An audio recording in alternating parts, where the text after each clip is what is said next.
तर गेल्या 9 दिवसांमध्ये कोणाचा प्रश्न सुटलाय?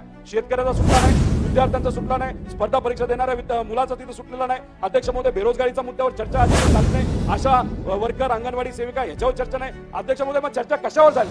कशावर मार्ग निघाला? कशावर एखादी योजना सरकारने आणली? एखादा पॉलिसी निर्णय झालाय का? त्याच्यावर योग्य अशी चर्चा झाली आहे का? अध्यक्ष महोदय, विदर्भ नाही, मराठवाडा नाही, पश्चिम महाराष्ट्र नाही, कुठल्याच महाराष्ट्रातल्या भागावर एखादा निर्णय या अधिवेशनामध्ये झालेला नाही. मग अध्यक्ष महोदय, इथं आपण काय टाइमपास करण्यासाठी येतो का? आपण काय टाइमपास करण्यासाठी येतो का? मुख्यमंत्री म्हणाले डू ऑर डाय, याच्यामध्ये आपण काहीच डू करणार नसेल तर काहीच करणार नसेल तर गरीबच मरणार आहे, श्रीमंताला काही होणार नाही. तर गरीबच मरणार आहे, श्रीमंताला काही होणार नाही. अध्यक्ष महोदय, आपण कुठल्याही आमदाराला जर विचारलं की तुम्ही कुठल्या प्रकारच्या बातम्या वाचतात, अनेक लोक म्हणतील की आम्ही राजकारणाबद्दल जास्त वाचतो, आमची कुठली बातमी लागली का हे आम्ही बघतो.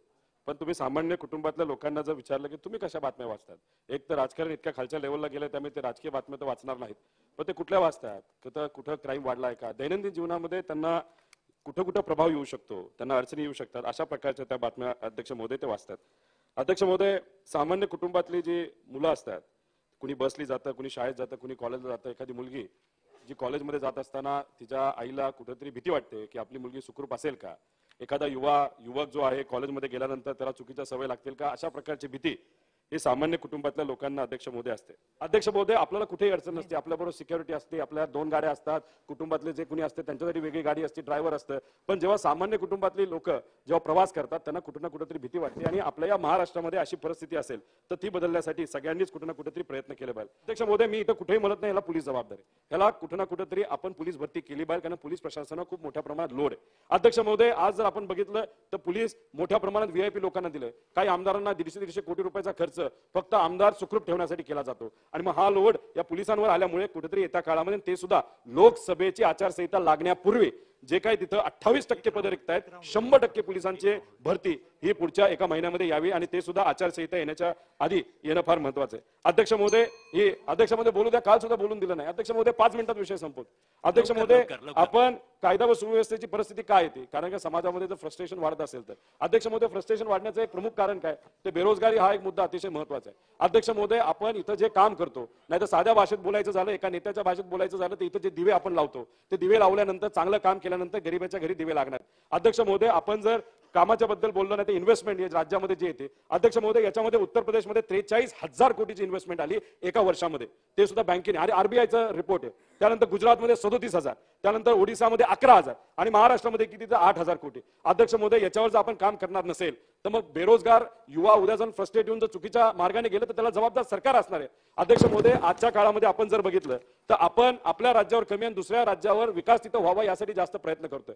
अध्यक्ष महोदय, आम्ही जेव्हा युवा संघर्ष यात्रेमध्ये चालत होतो तिथं एका वडापाव तळणाऱ्या एका व्यक्तीला आम्ही भेटलो. अध्यक्ष महोदय, 50 वय त्याचं. त्याला विचारलं तू काय करतो, तो म्हणतो माझा हा व्यवसाय. तो मुलगा काय करतो, तो इंजिनियर झाला. आता काय करतो, 2 वर्ष त्यांनी प्रयत्न केले पण आता तो मला वडापाव बनवण्यासाठी मदत करतो. अध्यक्ष महोदय, हा 4थी पास पालक, तो जर त्याच्या मुलाला कष्टातून 2-3 लाख खर्च करून जर तिथं शिकवत असेल, इंजिनियर बनवत असेल आणि तेवढा खर्च करून सुद्धा जर 4थी पास झालेल्या एका व्यक्तीसारखंच त्याला काम करावं लागत असेल तर अध्यक्ष महोदय, या रोजगाराच्या बाबतीत नक्कीच आपल्याला लक्ष देण्याची अध्यक्ष महोदय जरूरत आहे. अध्यक्ष महोदय, आम्ही जेव्हा मुद्दा याच्यामध्ये स्पर्धा परीक्षेचा मांडला, प्रायव्हेटमध्ये नोकरी मिळत नसेल तर स्पर्धा परीक्षेसाठी प्रयत्न केला जातो, तेव्हा सरकार म्हणते आजची पिढी सिरियस नाही. अध्यक्ष महोदय, एक व्यक्ती मला भेटला, त्यांनी मला सांगितलं की जे सरकार 1000 रुपये जे आमच्याकडनं घेते एक पेपर देण्यासाठी, ते 1000 करत करत मी 15,000 रुपये खर्च केला. माझ्या आईली स्वतःचं शेवटचा दागिना म्हणजे मंगळसूत्र विकलं आणि त्यानंतर मला आता 1000 रुपये दिलेले. अध्यक्ष महोदय, जर हा मुलगा उद्या तलाठी होऊ शकला नाही, अधिकारी होऊ शकला नाही का, पेपर फुटतायत, मग हा मुलगा काय करणार? आपल्या आईला एवढं प्रयत्न करून मंगळसूत्र विकून सुद्धा मला जर शिकवत असेल, मला काहीच करता येत नाही, तर हा दुसऱ्या कुठल्या तरी मार्गाला जाऊ शकतं. त्यामुळे कृपा करून या सरकारला आम्ही विनंती करतो, अनेक वेळा केली, ते 1000 रुपये जे तुम्ही सामान्य कुटुंबातल्या लोकांकडून वसूल करताय ते कुठेतरी माघार घ्या आणि जे काय प्रलंबित भरती ही या राज्यावर सरकारमध्ये आहे ती कुठे ना कुठेतरी कन्क्लूड करतो. पेपर फुटीच्या बाबतीत कायदा व्हावा यासाठी आम्ही मुद्दा मांडला, मुख्यमंत्री साहेबांना भेटलो. आता त्याच्यामध्ये त्यांनी काय केलं, 3 महिन्यामध्ये एक शिष्टमंडळ अभ्यास समिती त्यांनी बनवली. अध्यक्ष महोदय, 2 राज्यामध्ये ऑलरेडी पेपर फुटीचा कायदा आहे, तो इथं लागू करायला काय हरकत आहे? याच्यामध्ये कुठे ना कुठेतरी पुढाकार घेणं अतिशय महत्वाचं आहे. अध्यक्ष महोदय, तसंच शिक्षक भरतीचं 60,000 भरती बाकी आहे, इथं मंत्री महोदय धडधडीत खोटं बोलतात. ऑक्टोबर महिन्यापर्यंत आम्ही सगळी भरती पूर्ण करू असं सांगतात. अध्यक्ष महोदय भरती प्रक्रिया सुरू पण नाही झाली, तिथं रोस्टर सुद्धा झालेलं नाही. अध्यक्ष महोदय जर इथं मंत्री खोटं बोलत असतील त्या मंत्र्यांना आम्ही विनंती करतो, जर गुणवत्ता या शाळेची आपल्याला ठेवायची असेल जिथे गरीबाची पोरं शिकतात, शिक्षक भरती आणि प्राध्यापक भरती अध्यक्ष होणं महत्वाचं आहे. अध्यक्ष महोदय शेवटचा एक मुद्दा कन्क्लूड करतो. आम्ही जेव्हा युवा संघर्ष यात्रा काढली तेव्हा कॉन्ट्रॅक्ट भरतीचा जी आर मागे घ्या सांगितलं, त्यांनी तो जी आर मागे घेतला. युवांचं प्रेशर होतं, पण अध्यक्ष महोदय मागच्या दरवाजाने अजून कॉन्ट्रॅक्ट भरती चालू आहे. बावनकुळे साहेबांनी सरकारचं तिथं अभिनंदन केलं. जेव्हा जे शिक्षक रिटायर झाले त्यांना इथं विदर्भामध्ये तिथं त्यांना शिक्षक भरतीच्या माध्यमातून टेम्पररीवर घेतलं गेलं. अध्यक्ष महोदय तुम्ही कॉन्ट्रॅक्ट भरतीवर मागून चालू ठेवणार असाल तर हे कितपत योग्य आहे? अध्यक्षाला ह्याच्याबद्दल बोलतो. अध्यक्ष महोदय आरोग्य विभागामध्ये आज आपल्या राज्यामध्ये परिस्थिती बघितली तर दिवसाला 40 लहान बालकं आज मरतायत. ह्याला जबाबदार कोण? अध्यक्ष महोदय ह्याला सरकार जबाबदार नाही का? अध्यक्ष महोदय ह्याला मंत्री जबाबदार नाही का? अध्यक्ष महोदय नागपूरची आरोग्याची परिस्थिती आज बघितली तर औषधं नाहीत, प्रेग्नेंट महिलांना द्यायला औषधं, लहान पोरांना द्यायला औषधं नाहीत.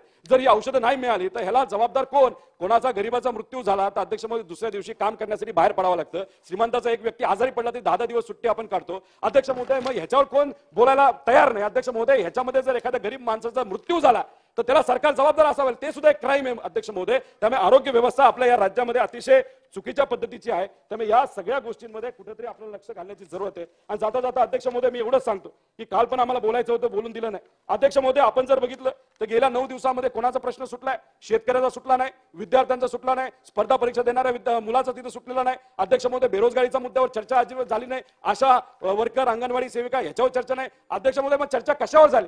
कशावर मार्ग निघालाय? कशावर एखादी योजना सरकारने आणली? एखादा पॉलिसी निर्णय झालाय का? त्याच्यावर योग्य अशी चर्चा झाली आहे का? अध्यक्ष महोदय विदर्भ नाही, मराठवाडा नाही, पश्चिम महाराष्ट्र नाही, कुठल्याच महाराष्ट्रातल्या भागावर एखादा पॉलिसी निर्णय या अधिवेशनामध्ये झालेला नाही. मग अध्यक्ष महोदय इथं आपण काय टाइमपास करण्यासाठी येतो का?